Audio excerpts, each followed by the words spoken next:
Hi guys, నేను ఇవాళ ఒక మహారాష్ట్ర ఫుడ్ ఐటమ్ అయితే తయారు చేయబోతున్నాను.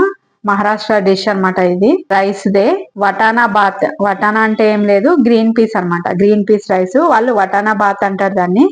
అది ఎలా తయారు చేసుకోవాలో మీకు చూపిస్తాను. దానికోసం ఫస్ట్ గా నేను ఈ రైస్ కుక్కర్ కప్పుతో 3 కప్స్ రైస్ అయితే వేస్తున్నాను. బాస్మతి రైస్ మన ఇష్టము.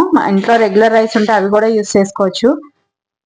నేనైతే వీటిని నీట్ గా కడిగేసుకుని వాటర్ తీసేసి మళ్ళీ కొంచెం వాటర్ పోసి ఒక 15 to 20 మినిట్స్ అయితే నానబెట్టాల్సి ఉంటది. సో నేను ఫస్ట్ వీటిని రైస్ ని అయితే వాష్ చేసుకుంటాను. ఇదిగోండి, కడిగేసి వాటర్ తీసి మళ్ళీ వాటర్ అయితే ఇందులో పోసేసుకున్నాను. దీన్ని పక్కన పెట్టేసుకుందాం. ఒక మిక్సీ జార్ తీసుకొని ఇందులో కొత్తిమీర కడిగేసి నీట్ గా కొత్తిమీర తీసుకున్నాను. ఒక అర డజన్ పచ్చిమిరపకాయలు, వీటిలన్నిటిని కూడా పేస్ట్ చేసుకోవాల్సి ఉంటది. ఒక అంగుళం అల్లం చిన్న చిన్నగా ముక్కలుగా కట్ చేసుకుని, ఒక 8 వెల్లుల్లిపాయ రెబ్బలు, ఇవన్నీ కూడా మనం మెత్తగా పేస్ట్ చేసుకోవాల్సి ఉంటది. నేను పేస్ట్ చేస్తాను లోపు. ఈ విధంగా అయితే మెత్తగా పేస్ట్ అయితే చేసేసుకుందాం. దీన్ని పక్కన ఉంచుకుని గ్యాస్ వెలిగించుకుందాం. కుక్కర్ అయితే పెట్టేసుకున్నాను. నేను ఆయిల్ వేసుకుందాం. నేను 2 గరిటెలు అయితే వేస్తున్నాను. ఆయిల్ అయితే హీట్ ఎక్కిపోయింది అన్నమాట. అందులో ఒక 1 స్పూను జీలకర్ర, 2 బిర్యానీ ఆకులు, ఒక అంగుళం దాల్చిన చెక్క, 2 అనాస పూలు, ఒక 5 లవంగాయలు వేసుకుని వీటిని ముందు ఫ్రై చేసుకుందాం.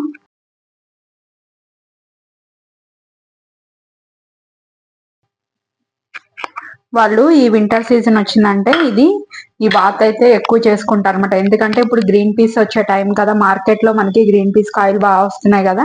ఈ టైంలో వాళ్ళు డైలీ కాకపోయినా వీక్లీ ట్వైస్ ఈ రైస్ చేసుకుంటారు. సో జీలకర్ర అయితే వేగిపోయింది. అందులో ఒక మీడియం సైజ్ ఒకటి ఆనియన్ కట్ చేసి వేసుకుంటున్నాను. 2 మీడియం సైజు టొమాటోలు, ఇవి కూడా కట్ చేసి ఈ పీసెస్ కూడా యాడ్ చేసుకున్నాం.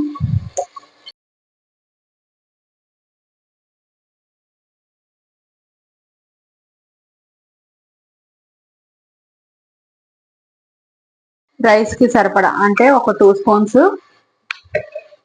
సాల్ట్ అయితే నేను వేస్తున్నాను. అంటే 3 కప్స్ వేసాను కదా, దాన్ని బట్టి నేను ఒక 2 స్పూన్స్ సాల్ట్ అయితే వేసాను. ఒక పావు టీ స్పూన్ పసుపు వేసుకొని దీన్ని బాగా ఫ్రై చేసుకున్నాం. ఈ విధంగా ఫ్రై అయిన తర్వాత మనం ముందుగా తయారు చేసి పెట్టుకున్న కొత్తిమీర పచ్చిమిర్చి పేస్ట్ కూడా ఇందులో వేసేసుకున్నాం.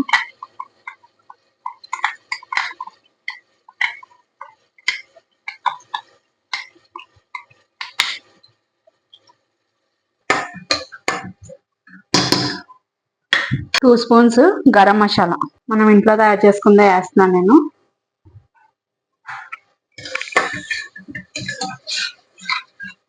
అదైతే మగ్గిపోతుంది. మగ్గిపోయినప్పుడు నేను ఒక కప్పు గ్రీన్ పీస్ ఆయిల్ కొని ఒలిసి వేసిన తర్వాత వాటిని ఇందులోనే యాడ్ చేస్తున్నాను. చేసి ఇవన్నీ కూడా కొంచెం ఇదయ్యే వరకు ఫ్రై చేసుకోవాలి.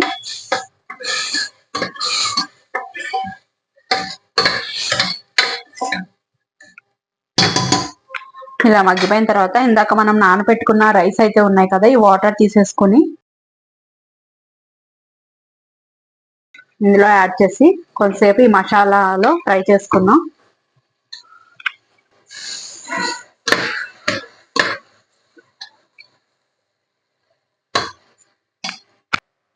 రైస్ కూడా ఫ్రై అయిపోయినాయి. నేను 3 కప్స్ రైస్ తీసుకున్నాను కదా, దానికి 5 కప్స్ వాటర్ ఇందులో యాడ్ చేస్తున్నాను.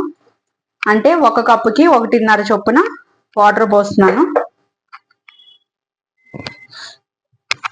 వాటర్ యాడ్ చేసుకున్నాక మొత్తం కలుపుకొని,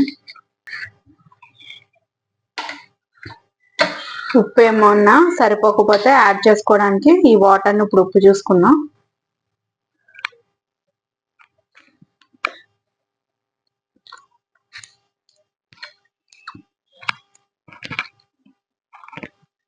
మాకైతే కొంచెం ఉప్పు తగ్గింది.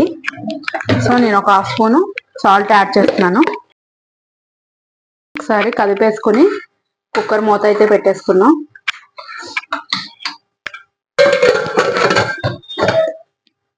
విజిల్ పెట్టేసుకుని లో ఫ్లేమ్ మీద 2 విజిల్స్ వచ్చేదాకా దీన్ని కుక్ చేసుకుందాం.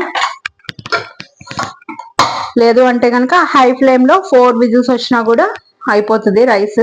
ఏమైనా పొంగుతుంది అలా అని మీకు ఏమైనా డౌట్స్ ఉంటే కనుక లో ఫ్లేమ్ లో పెట్టి 2 విజిల్స్ రానివ్వండి. లేదు అంటే కనుక హై ఫ్లేమ్ లో 4 విజిల్స్ వస్తే మనకి రైస్ అయితే రెడీ అయిపోతుంది. 2 విజిల్స్ అయితే వచ్చినాయి. నేనైతే గ్యాస్ ఆఫ్ చేసేసుకుంటున్నాను. విజిల్ అయితే దిగిపోయింది కుక్కర్ ప్రెషర్. మనం దీన్ని ఓపెన్ చేసుకున్నాం.